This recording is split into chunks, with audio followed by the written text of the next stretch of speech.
Hi everyone, we're Stuart and Dave Bell, father and son. I'm Stuart, founder of Alive Church and the Ground Level Network of Churches.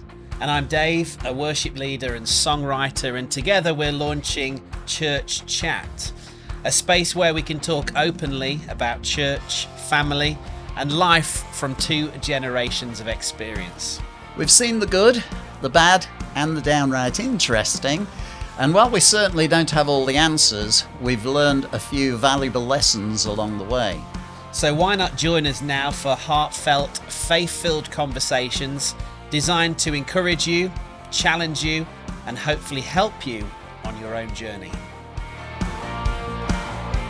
Well, welcome back. This is number 3 in this new little series, Church Chat, a father and son's perspective of church, life, family, all of those type of things. So let's do a quick recap on these 5 levels of leadership that we've come up with. So the first episode, in case you missed it, it was talking about career or calling. And I noticed over your life, there's been a couple of opportunities that have been presented to you. And I suppose the outcome, the choice that you made in those moments determined whether, I suppose, you went into this next level. And career or calling was to do with you knocking down a wall in the home, allowing more people in. An amazing story. Level 2 was character and commitment, talking about all of those essentials being the same off the platform as on the platform, husband, dad, all of those great stories. But today, going to be a good one. I think it's going to be a good one. Sure. Now, level 3, I've come up with this based on your life, and there is another moment where you were presented an opportunity, and I believe you made the right choice in what was actually could have been quite a difficult decision to make.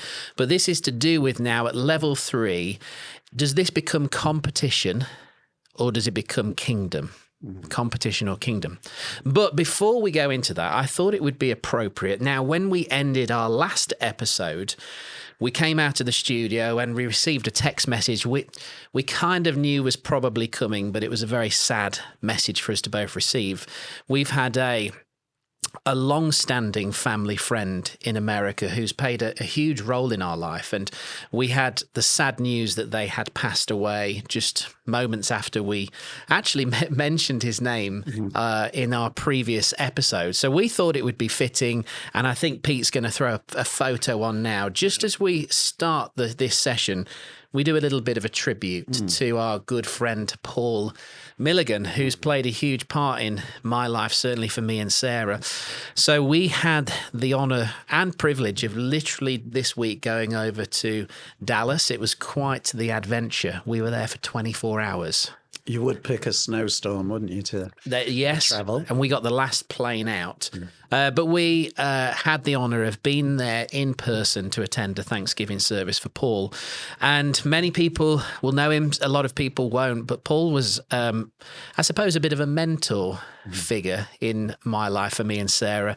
And when you look back for Paul and Patsy, his wife, and obviously I've now become really great friends with Paul's son, Andy, and his wife, Jess, really, really special relationship that was certainly a God-given thing for me.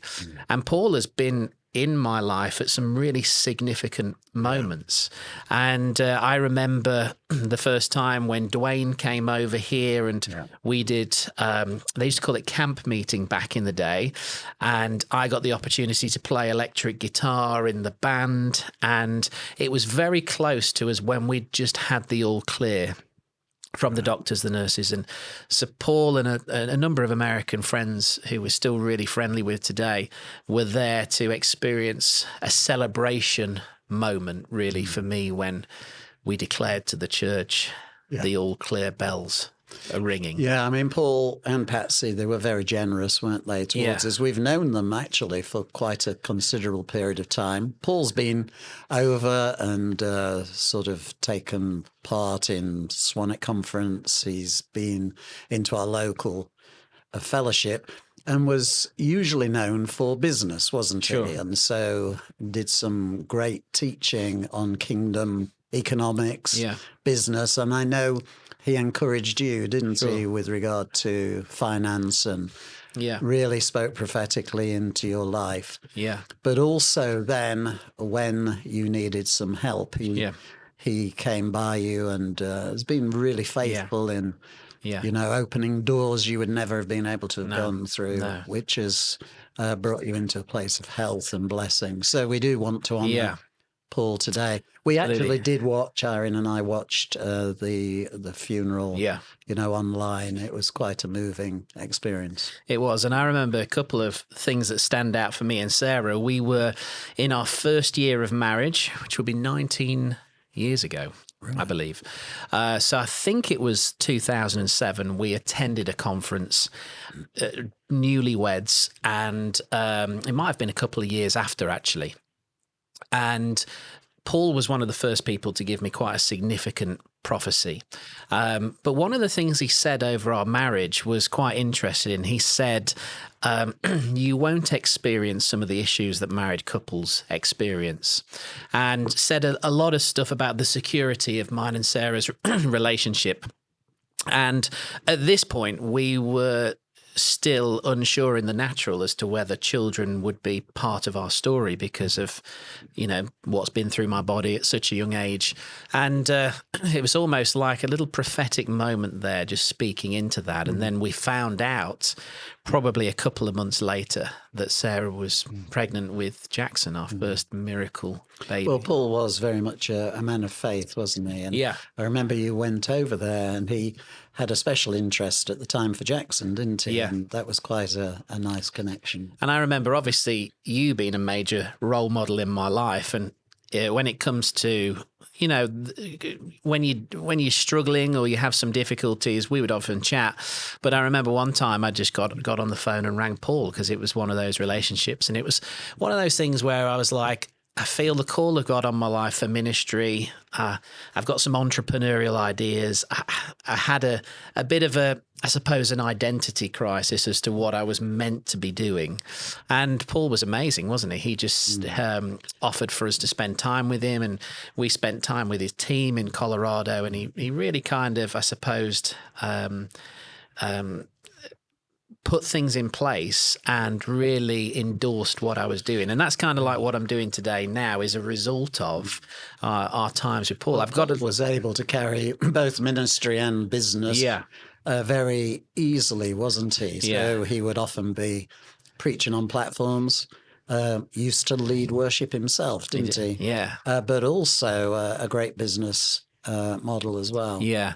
And for us, it's been a really special relationship because a lot of these people who have achieved significantly when it comes to business, you don't often find a character that is generous, without strings attached, totally interested in you as a person, not just what you can bring to the table. And I remember Paul invited me into a little meeting once, and there was 4 or 5 people in there, and he had just been given the task of opening a business school at a really large, well-known Bible college across the world. And I have no qualifications in that realm whatsoever, but he invited me into the conversation when there's business people in there. He's like, hey, Dave, what do you think we should do? What do you think? And it was a little sign that he was just a highly relational person that would bring you into the conversation even when you're not really qualified to do so. It was interesting, actually, that I perhaps got to know Paul in his last period of time more than before, in that we had a little bit of communication over the whole issue of suffering. Yeah. Paul, in his last months, perhaps for a year or longer even, really suffered physically. And of course, grappling with, why should I be suffering? I am a man of faith. And of course, he was a man of faith. But in his latter months, he started to recognize that there was actually the presence of God was very strong in his periods of suffering. Yeah. And he actually contacted me, sent me 1 or 2 of his laments. He wrote some psalms, questioning things, talking to God with lament. And that was really interesting because for most of his life, faith, healing, miracles, part of his story and teaching, and he never gave up on that, of course. but also wrote this systematic theology of suffering, where he made the claim that he got to know God more personally in those times. And I think that blend of both faith, believing in the power of God, healing, miracles, etc., but also understanding the suffering element. Of course, Christ, the suffering servant. And of course, you've known something of that story as well. You've known the healing power of God, but there was a fair amount of suffering through that. And for us as parents, the same. Yeah. So we do honour Paul today and pray for Patsy, of course, and for the church there, because they will miss Paul's input greatly, won't they? Yeah, I suppose there's so much we could say. Most of my stories with Paul, because Paul obviously had quite a crazy sense of humour as well as being an accomplished entrepreneur and businessman, and most of my stories with Paul I probably can't share. No, I would imagine. As Mum once said, they may cross the line at some stages. And humorous. Yeah, and I've never seen this line, so I don't know where it is or when I've crossed it. So I'm going to leave those stories just between Paul and I. But yeah, we honour Paul today and we thank for his life. So it's great. We do. Great. So we're going to look at this next level, which is to do with competition or kingdom. And I suppose that's a choice that the leader has to make. And we're going to get to a moment. So obviously, one of the things we talked about was the knocking down of the wall in level 1. But then in this particular level, competition or kingdom, there was another opportunity presented, and it was, I believe, your response that resulted in the things that came, and that's to do with a phone call. But we'll pick back up on that. So I know that church unity has been like one of your major things when it comes to you as a leader. I think it will go down as Stuart was known for being a man that pushed for church unity. Hopefully, and certainly, if you were to ask I would imagine all church leaders, kingdom or competition, they'd all shout kingdom. Of course. But the issues are, how does that work out practically? And, how is this going to influence not only the world around, but how is it going to affect and impact my life? Yeah. So I would say when I first started studying the Bible, and of course my parents pushed me into Bible study from a young age. And I remember reading Psalm 133, how good and pleasant it is when brothers and sisters dwell together in unity. And then there are two pictures. One is of oil, which is a symbol of the Holy Spirit, and the other is dew, this refreshing of the Holy Spirit. And I personally believe that the missing ingredient often across cities and regions is this unity across all of the denominations and churches. And if the world looks at us, I guess they would say they can't agree with themselves. There's schisms, broken relationships, and some believe this, some believe that. Yeah. And we were never meant to be cloned, and, there's a diversity in God's kingdom. But certainly there should be the foundational issues of faith we should all believe. Yeah. And we should want one another's success. Now, when we get into church leadership, of course, we want our bit of that kingdom to succeed. Yeah. We don't want people to leave us. We want to gather people. And when I, was in early years, just to get people through the door and keep them was important. And so in that process, sometimes you can become a bit possessive. These are my people, when of course they never were my people. They're God's people. However, relationships were very important to us. So the building of local churches, I think, is fundamental, very important. And so unity within a single church is quite a challenge. Sure. Because I don't know if you know this, Dave, but people fall out. Never noticed. And they disagree over all kinds of things. I remember years and years ago, I went to a little fellowship in Devon, and it was a small place. And I was really impressed because on their notice board, they had 2 Bible studies, one on a Wednesday night Wow. and one on a Thursday. And I thought this must be a really spiritual place. Yeah, very. Until I found out that Wednesday night was Authorized Version and Thursday was, I think it was New International Version. So they had to have two groups to keep because people they happy. could not agree. So there'd be a handful at each of those meetings. And I guess both groups were Which very one would strong. you have gone to? Well, I'm an NIV person it. still. Yeah. Though I think a good leader will look into all translations and, Yes. of course, Message and other Bibles help us, don't they, to think a bit outside of the box. I was brought up, of course, on Authorized Version, Right. which my dad, we were into the Authorized Version. I had to learn Authorized Version. In those days, you had to learn a certain number of texts a day. Really? We've got out of that habit little bit. partly because there are so many translations. So it was these and thous and begets and begots and all of that. Yeah. Well, that's interesting. And I think that brings us to a moment. So I believe we were called a live church at the time. Yeah. And we were probably meeting in a number of locations at this point. So a live church now, doing really well. Currently 6 locations, about to launch into our 7th location, which is really exciting to see like what God's done over the years, from a living room knocking a wall down to a church touching the region, really. And to remember what we said last time, because there's unity in the roots of 2 churches, you remember, came together, Evangel Church, Lincoln Free Church.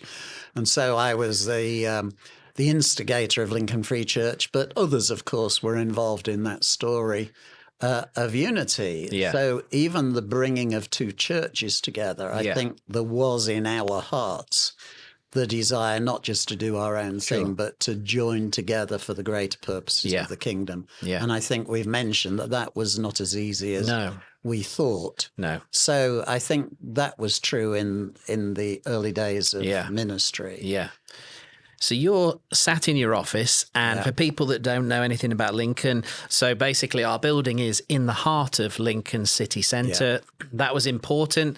Some amazing things happened back in the day where the building was condemned and we had to kind of go out of the building for a season. We went back in, renovated, all those type of things. The university came to Lincoln. Some amazing stories. And so we are literally, people may say, a stone's throw from the university. So you have to have a good throw, but you say that. Yeah, a good throw, but close. So you're sat in your office, which is opposite the church, and you have a bit of a view across the city. Yeah. It's not very grand. I mean, it's not like a skyline. There's a couple of buildings and stuff. Yeah. But I suppose maybe 500, 600 yards down, there's another church, which looks quite similar to ours, got a spire, steeple, that type of thing. And I remember the phone rang, and this was a moment in time, I think, when in my brain, as I've been processing some of these church leadership type things, this was an opportunity presented to you. And the phone rang, and it was the famous Nicky Gumbel on the other end of the phone. And that's amazing, because Nicky, he's just an incredible guy. What a legacy, and the amount of things that he's done in the UK is just phenomenal. Irene and I had known Nicky and been honoured to be a part of a little group that met each year in Richmond. And guess what we called it? The Richmond Group. And Very so good. We knew Nicky and obviously respected him. And on that particular day, the phone rang. Yes. And he said, we've been invited by the Bishop of Lincoln to plant an HTB plant into the city of Lincoln. Yes. And I wanted to chat to you about it, see what you felt. Sure. So I said, well, what's the name of the church building that, of interest? And so Nicky said, well, it's St. Swithin's. So I kind of inwardly laughed, because I'm looking at the spire from You can out see of both churches. I can see both churches outside my window. And so I said, oh, that's interesting, Nicky. I'm looking at it now. Yeah. To which he said, oh, well, if it's that close, perhaps we ought to not get involved. Sure. And I found myself saying, oh, no, there's plenty of room in the city. Yeah. The more churches, the better, because I believe that to be the truth. Yes. but then began to think a little bit of the potential implications. Because as you can imagine, we've been going for a number of years in Lincoln, have done 30, very 40 well. years. But you know how it is when something new comes into the city, especially with the worship from HTB and good children's work, youth work, those kind of things. Began to think, there will be implications with this. But I think on that day, I made the right call. I said to Nikki, not only should you come, but we will do our best to support you and help you. Yeah. There's a couple of things picking up on that. First of all, I think the way that Nikki did this was the right way, in the sense that I hear stories where there's no consultation and somebody just moves into the area. I think for him to almost ask permission. Brilliant. That was brilliant. It was amazing. And genuinely would have done something else, potentially. Yeah. But we were on the same page with that because I think we knew we could work together for the gospel in the city. But journeying that is a slightly different matter. What we did say was that we would aim to send some leaders. Well, that was my next point. Right. Because, the kingdom is an upside down kingdom, isn't it? Usually what we feel in the natural that we would want to do often isn't the kingdom way. But what I was impressed with was not only did you say, Nikki, we welcome you to this great city of Lincoln, not only can I see our two buildings actually in the same landscape, they're pretty close to each other, but we're going to stand with you and partner with you. Not only that, but we're going to send 3 couples from our own location to go and support you as you start. It worked really well because one of those couples, the gentleman, had been an Anglican vicar. Had been in the RAF and a chaplain and so on, and was with us.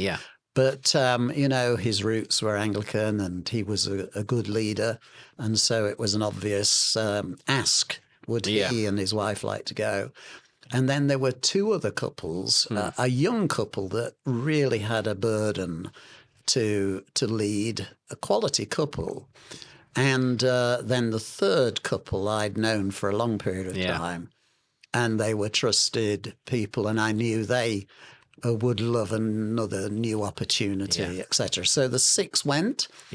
Really interesting that the younger couple are now leading another church in another part of the country, which is fantastic, really. Now these issues can often be a little bit challenging to talk about because obviously there is, as much as this whole process sounds fantastic, there's obviously some things that would go on that sometimes make these things a little bit more difficult. And I suppose for people that kind of, to put it into perspective, it's like if you're in business, you've set up a shop in Lincoln, which is kind of family run, homegrown. You've been there from the start and you've built this and had a bit of a reputation and stuff. And then the big franchise announces that they're going to move in a couple of doors down the road.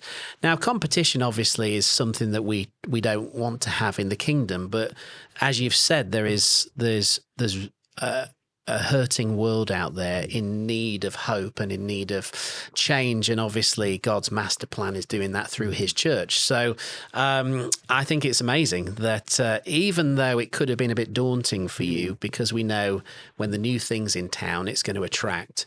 How was it for you in terms of then that moving forward? Well, firstly, I perhaps ought to say that Nikki was very kind and very thankful for our response. And Irene and I were actually at one of HTB's gatherings in the Royal Albert Hall. I was there too. Heard my name called out as someone who'd been a blessing, and I thought that was nice. Very kind. And so what I think often happens at leadership level, that unity thing is understood to some measure, though we all have our perhaps styles and ways of doing things. But it's sometimes with certain people in congregations who there may be some on the edge or some that are a little bit disgruntled with certain things in a church. Yeah. When a new opportunity arises, Yes. it's quite easy, if you like, to lose one or two people, and that is what happened. We didn't. There wasn't a big, number that left. But we invited actually the leader of St. Swithin's to come to a Sunday morning, prayed for him and his wife, and prayed for St. Swithin's. And actually, I said to the church, I said, they're coming to reach the lost, not to reach... Rearrange the saints. Yeah, to get, people from other churches. And you know how this is. Everybody smiles and nods. And I said, please don't just think this is something new because they want to give their attention to reaching new people, not to just get a bunch of Christians from the churches around the area. But of course, the inevitable happened. As a pastor, you think, well, everybody will be listening to my wise counsel. I would have thought so.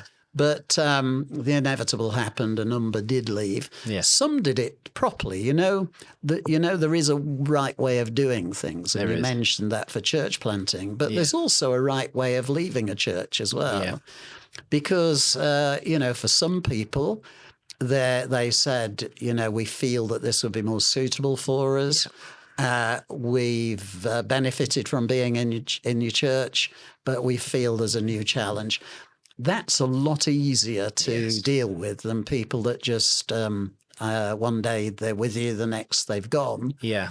And the harder thing would be the handful of people that were saying, "Oh, this church is better than alive," and so that's where that competition comes in. So I would restate that usually that's not found at leadership level. It can be, because leaders can think we're the best church and etc. But it often comes through people that don't always understand these things. Yeah. What I have learned from research is that usually when there's a new church plant into a city or town, if they're next to even a church that's struggling, usually both prosper. Yeah. Because I think there's something really good about kingdom thinking. Yeah. So there are more people that are followers of Christ because I made that decision, or we together made that decision because the leadership had to back that. There are more people that have found faith because St. Swithin's have arrived. And the other interesting thing is certainly since COVID, there's a certain type of person that has connected gladly there, often because of being brought up in Anglican churches, wanting to find a good, lively Anglican church. Yeah. There it is, ready, made for them. Yeah. But there are also other students, people fresh in the city that are looking for our kind of church. And so if you go to both congregations, I think we would say both churches are prospering, doing well. And often younger people don't have those kind of divisions. So good attitudes towards one another with the students and young adults. I think they find it easier to follow through with this unity message. It's an amazing story. It's a great story, I think. And trying to work out what I would have done.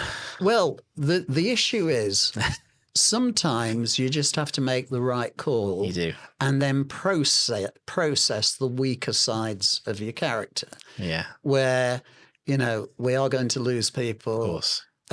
Things are going to be said. There could be some hard work ahead.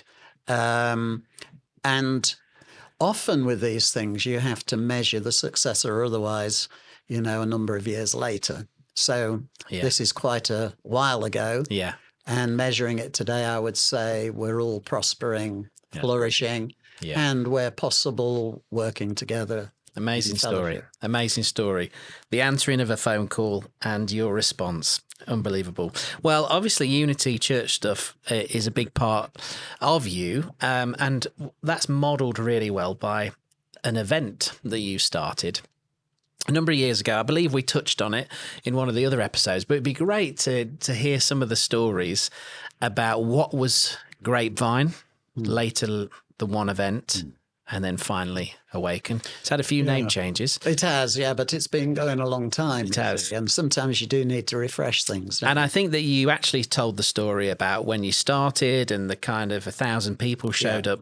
But if we were to bring it a bit more, some of the current day, the event has been going how many years now? 40 odd? Oh, it's longer than 40 now. Wow. It's about 40. And so this is an annual event that you and Mum started 82, somewhere around there. 82, yeah. And it is a gathering for the church to come for a weekend. It was predominantly for the network of churches that you started from the Humber to the Wash, which is a region east in the UK. It's obviously now become a bigger event where people all over the country come. And back in the day when you started that, you were probably only one of a handful of those type of events. 3 or 4 festivals at the time. And now there's 23, 4. There's a lot of even more. A lot of choice. Yeah, for a people. lot of choice, which is great. But so we've got some. Of course, Dave. Yes. Talking of competition, there are others, he said provocatively. Yeah. That have put festivals on the same weekend as ours. Oh, that feels like that's there's a little bit of thing in me there. Oh, you know, so the competition kingdom thing works all the way through, doesn't it? Yeah. I think there are 3 events on the August bank holiday. I would go for 4. 4, I think. Yeah. And there, I do think protocols matter. Yeah. And I think that there should be space with 52 weeks in a year. Yes. For us all to space out a bit. But that's my a side note. That's a personal opinion. Because could I say this? You can say what you like. Competition is not always. We always view that negatively. Sure. But the truth is, if you have 4 events on one weekend, people have to make their choices. Yes. And people can make their choices at other times, but they could go to, 2 or 3. Yeah. And we're finding people that have been long-standing with us. Yes. Again, we're back to the latest shiny thing. Can pull some people. Yeah. But these are all challenges and good fun. They are good fun. So Grapevine, some incredible memories. Obviously, I'm thinking of even a Martin Smith when you called him out of. So Martin at the time was just a recording engineer, had written a couple of songs, and he was in the back one time just recording the worship, and you called him out and said, "Martin, if you're out there, I want you." It may have been Chris Bowater that called him onto the platform. Sure, but I do remember the moment. And can you remember the song? I think it was "Thank You for Saving Me." I think it possibly was, but then, of course, he and later Delirious, came a number of years, Amazing. And again, these festivals give that kind of opportunity and opening, don't they? And, but the festival concept in itself, certainly from our point of view, yes, it was our network of churches can be together. Yeah. But I think for most festivals, there's that bigger picture of kingdom. Yeah. So we would be looked at as a sort of a charismatic event, particular style of worship and so on. But we would have a breadth of interested church people who weren't part of ground level, perhaps more from outside of the network came. It was a great place for people that were in established churches to kind of re-emphasize their faith. And I think as we look back, we had so many baptized in the Holy Spirit, opportunity for prayer that you can't always get in a local church. Yeah. It's as though Grapevine, one event, Awaken, lifted the volume for people. And I often come across people who had an encounter with God. Even this last week, a 60-year-old man came and thanked me. Wow. That when he was, and this scares me somewhat, when he was in the young people's group, Wow. being impacted. Yeah. At, We hear those Great stories Britain. all the time, don't we? Yeah. People called into ministry, Yeah. now pastors of churches. Many of them, actually. There's been some amazing stories of Grapevine over the years. If I'd mention a few things, there was a wedding there one year. Yes, It's a bit weird. There was one, and There was one. that will be the only one. The only one. Tornadoes. Tornadoes. Hopefully, that's the only one as well. Obviously, the big year when the stands collapsed. Yeah, that was the hardest of years That was because 2004. yeah, because the site was filled with ambulances Yeah. and.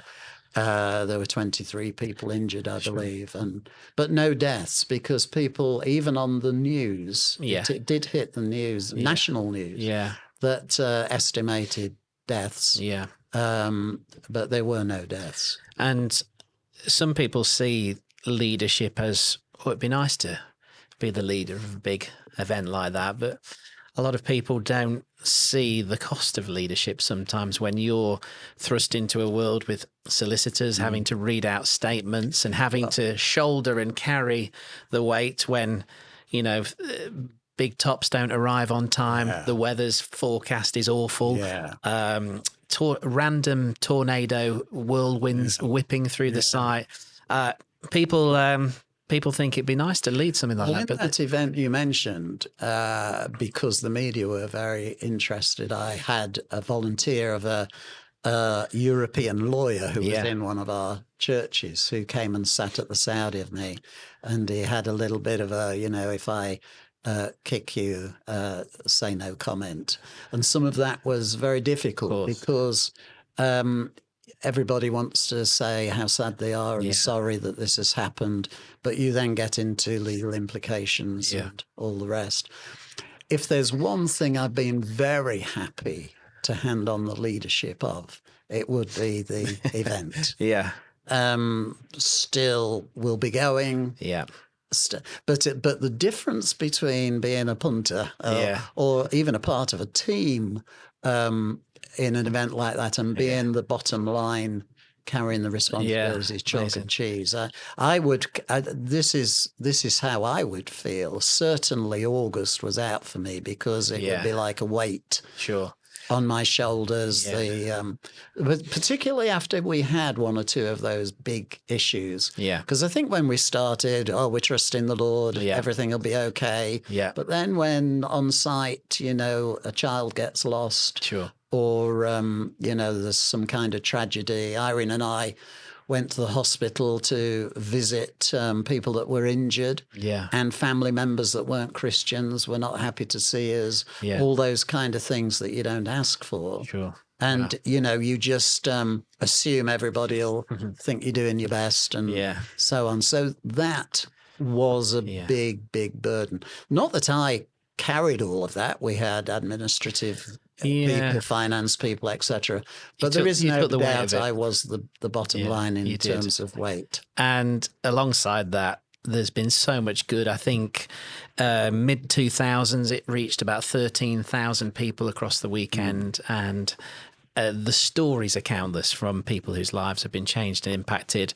Not even, for me, it was the highlight of the year. Yeah. And also, I got engaged. Oh, yes. To Sarah I actually remember at the event. Parties there. To come back to the unity message, I remember one of the last, when we came to the year before, I think, closing Grapevine and then opening one event. Oh, no, it may have been in one event, actually. It gets a bit dull, doesn't it? A bit blurry back. Blurry as you look back. But I remember across all of the festivals, and I think that year there were 22, 23 of them. Yeah. A scroll was taken round from starting in Spring Harvest right the way through to the prayer gathering of the Nigerian church after us. We were towards the end of the year with August Bank Holiday. But a scroll was taken and all the leaders of the events put a thumbprint on and we had this little moment of unity. I remember Steve Clifford, who at the time was Evangelical Alliance, came and we had this little service where the last festival handed the baton almost to the next festival, and we did the same. So that for me was a conclusion, I think, of something that we profoundly felt a festival should be. Unity carried across the nation for the sake of the kingdom. The event obviously still goes on. I've heard the worship there is exceptional. It's exceptional. A friend told me that. Yeah. But apart from that, you are also involved in a couple of other Unity things. Now you've transitioned out of the leadership of the network and the senior leadership of Alive. So tell us about PFI, Partners for Influence. Well, Partners for Influence was a number of us got together. Firstly, actually, this was a little national gathering.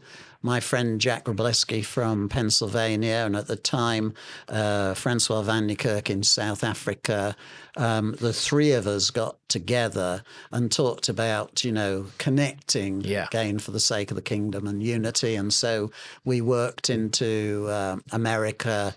They worked into England and South Africa, etc. And that little group expanded somewhat. And 5 or 6 of us. And I remember in the early days of that, we actually planted a church together. So the gifts and resources of South Africa, so we planted into Cameroon. So the knowledge for mission and planting was found in South Africa. But we also took the expertise from the Americans and from the Brits to go and plant that church. And in fact, I remember Dan Hargreaves went with a view for the younger generation on behalf of Ground Level. And also we financed the three teams financed the planting of that church. And last year we had a visit. One of our speakers came from Africa, and I asked, how's that Cameroon church doing now? And thankfully, years on, it's grown, it's blossomed. Amazing. And it now connects into, network of African churches. Amazing. Which is great. Well, I reckon we've probably talked enough on this one. This whole area of choosing kingdom over competition. And I think that's been highlighted really well by some of the decisions you've made. And obviously, one of the hallmarks of your ministry is church unity. Can I just add one thing? I will allow. Because obviously, when we first church planted, I came out of the Methodist Church. You did.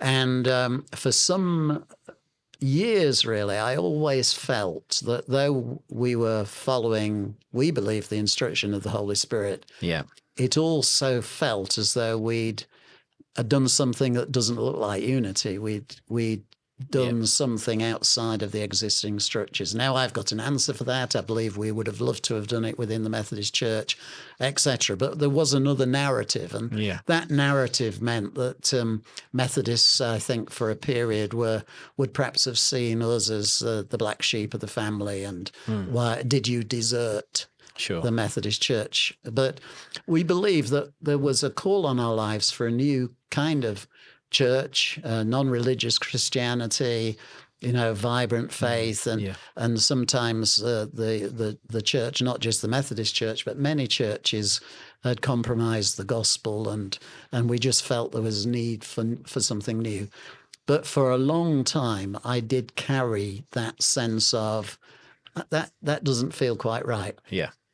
Many years later, because I can say that now, but many years later, the president of the Methodist Church, who I had known when he had been in Lincoln, out of the blue contacted me and said, would I be willing to share at the Methodist Conference in Westminster? So I said, what have you got in mind? And he said, I'd like you to do a very short thing on why I left the Methodist Church. Ooh.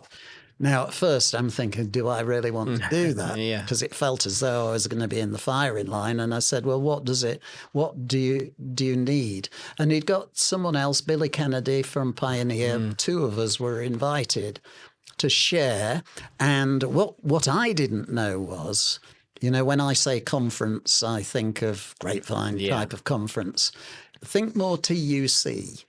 because trade union congress. Right. Because there was a red light and a green light. Your green light goes on. When the red light comes on, you stop speaking because your time's up.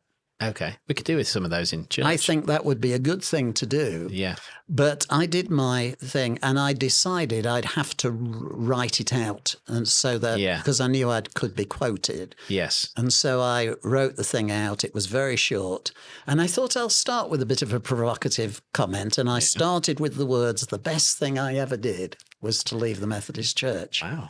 But then I went on to say, however, the way that I did that and the lack of communication, I've got an opportunity to say we didn't do well and asked for some forgiveness, and then went into the positive elements of we believe that we were following the Lord in that. Wow. After I'd finished, and I didn't know this was going to happen, the floor was opened, and there were, lots of Methodist ministers there. Right. Floors opened, and they had to, X number were allowed to make a comment in return. Oh, wow. So I'm very nervous over that. The first person was a lady who was not known for charismatic persuasions, who I had been warned would not be very happy, right, etc. She was very warm, very kind. That's great. Didn't say anything harmful at all. And I think there were about a dozen people commented. Yeah. Every one of those until, well, there were 12, I think. 11 of them were really quite positive. Some very positive. Some saying, we really bless what you've done, and you must not think you've let the church down. Really kind things. Yeah. But there was one lady who was quite... Was it Mum? No, it wasn't. She was there. And there was one lady who was not happy at all. Right. And said so. Sure. So after... You take the 12. Yeah, after I said to Irene, we've done pretty well, actually. But we prayed a little prayer together and said, it would be rather nice if we could meet this person after. Really? After the meeting. Anyway, meeting finishes, we go to a coffee shop, and who should walk in but this particular person? Amazing. And so I went up and said, I'm really sorry you've been hurt. Can I chat with you about it? But the amazing thing was this. She said, well, I was put down publicly by a charismatic leader. They were rude to me. They said women shouldn't be speaking. And she said, I've carried that for a long period of time. And I've found charismatic Christians to be, arrogant. And she was very honest and open with me. But obviously, because it was personal, she was more conversational. And so I said, would you mind telling me what happened? And she named the person that had publicly done that. I said, this is really interesting. I said, that same person gave me a rough time in a particular meeting and said something. I was getting up to speak at a conference, and from the floor, this voice was, who do you think you are? Wow. And thankfully, I felt okay and said, that's a good question. And I introduced myself. Yeah. But of course was hurt by it. But it was the same person who had done to her what he had done to me. Amazing. So I said to her, the issue isn't charismatic. The issue is we were both impacted by a rude person. Yeah. And we hugged. Yeah. And if people like and subscribe to this, we'll let them know the name. I'm not sure about that. No, I don't even. But nevertheless, we hugged. Yes. And wow. I talked about weight coming off my shoulders with the handing on of grape. I think a weight came off my shoulders with regard to the Methodist roots we've had. I think if we were to break this down simply, if you do the right thing, it always works out in the end. That's the story of your life. Hopefully, not always made the right calls, but on those we've talked about, I think I'm pleased I made those calls. That's great. I think we'll end it there. Yeah.